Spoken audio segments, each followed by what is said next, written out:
Salutare tuturor! Dacă ai vreodată câteva mii de arme nucleare și americanii și britanicii vin la tine să-ți ceară să renunți la aceste arme nucleare în schimbul unor garanții că vă vor proteja, ei mint. Spune-le să se ducă la dracu, sunteți mai în siguranță cu armele nucleare.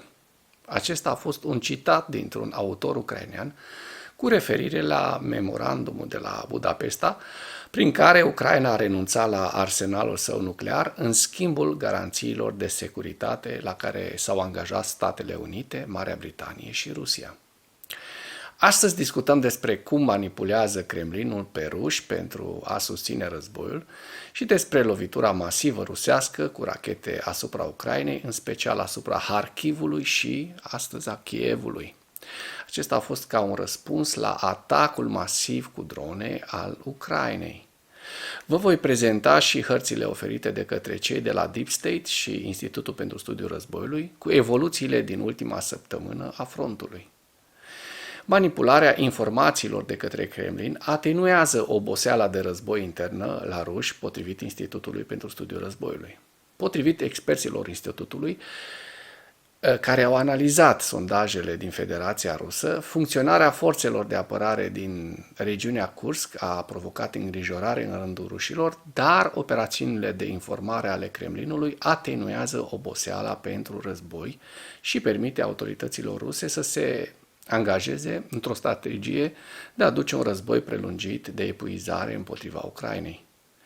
Raportul notează că recentele sondaje interne ale Rusiei sugerează că operațiunea Ucrainei în regiunea Kursk nu a redus încă sprijinul rusesc pentru războiul din Ucraina pe termen scurt și că sprijinul pentru război din Rusia rămâne ridicat. Centrul Levanda, o organizație sociologică rusească, a publicat rezultatele unui sondaj lunar pe data de 30 august și a considerat că aproximativ 78% dintre respondenți susțin operațiunile militare rusești în Ucraina, un lucru în creștere de la 75% în iulie 2024 și 77% în iunie 2024. Experții raportează că sondajul centrului Levanda indică faptul că cel mai scăzut nivel de sprijin rusesc pentru războiul din Ucraina a fost în februarie 2022, când 68% dintre respondenți au susținut războiul și că sprijinul pentru război în rândul respondenților nu a scăzut sub 70% din martie 2022. În august 2024, Centrul Levanda a întrebat respondenții și despre operațiunea ucraineană din regiunea Kursk și a constatat că 91% dintre respondenți sunt îngrijorați de operațiunile militare ucrainene pe teritoriul rusesc. Faptul că societatea rusă în ansamblu nu se simte obosită de război, probabil că oferă Kremlinului flexibilitate în alegerea unei strategii pentru a duce un război prelungit de uzură împotriva Ucrainei. Ziua 922 a războiului din Ucraina.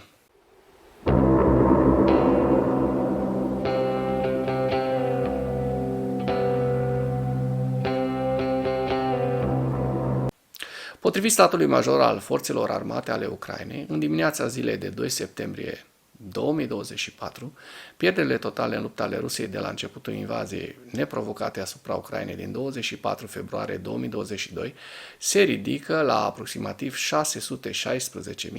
de militari. În ultimele 24 de ore, Rusia a înregistrat pierderi semnificative pe frontul din Ucraina, între care peste 1300 de militari, 9 tancuri, 26 de blindate și 10 piese de artilerie. Dacă până în acest moment ai găsit informații utile în material, contribuie cu un like și cu o distribuire a acestui videoclip pentru a ajunge la cât mai multă lume. Peste Kiev, apărarea aeriană ucraineană a distrus mai mult de 10 rachete de croazieră și aproximativ o duzină de rachete balistice. Mai precis, este vorba despre 22 de rachete și 16 drone care au fost lansate în întreaga Ucraina în această noapte. În dimineața zilei de 2 septembrie, rușii au lansat un atac combinat asupra Kievului, folosind mai mult de 10 rachete de croazieră, aproximativ o duzină de rachete balistice și o dronă de atac. Lovitura a fost combinată cu rachete de croazieră și balistice, iar rachetele de croazieră, probabil KH-101, au fost lansate cu siguranță în jurul orei 3 dimineața de către bombardierele strategice Tu-95MS din regiunea Saratov a Federației Ruse. Aici ar trebui, zic eu, un atac masiv cu drone ucrainene asupra regiunii Saratov din Federația Rusă, mai precis asupra aerodromului de acolo, de unde vin foarte, foarte multe belele pentru Ucraina. Sunt sigur că Guru și SBU au socotit și iau în calcul acest atac, care probabil va veni în curând. După manevre complexe, aceste rachete au intrat în Kiev din sud, concomitent cu apropierea rachetelor de croazieră de capitala Kiev. Rușii au lansat rachete balistice KN-24 Iskander-M peste Kiev și suburbiile sale. La toate acestea s-a adăugat și o dronă de atac. Popco a remarcat că forțele de apărare aeriană au distrus mai mult de o duzină de rachete de croazieră, aproximativ o duzină de rachete balistice și o dronă de atac în spațiul aerian al capitalei. Un număr incredibil de mare de rachete balistice și în același timp rachete de croazieră. Ca urmare a doborârii de către antiaeriană ucraineană a acestor rachete, mai multe resturi s-au prăbușit deasupra raioanelor Holosiv, Sviatoșin, Nipru și Șefčenkiv. În ceea ce urmează vă prezint un slide cu evoluția de ieri a celor mai importante fronturi din Ucraina și cu principalele știri din presa ucraineană. Hărțile sunt creația Institutului pentru Studiul Războiului. Pentru mai multe informații, accesați link-urile din comentarii.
Mulțumesc pentru vizionare. Dacă vrei să susții acest canal, abonează-te la Animatura. Apreciez mult asta.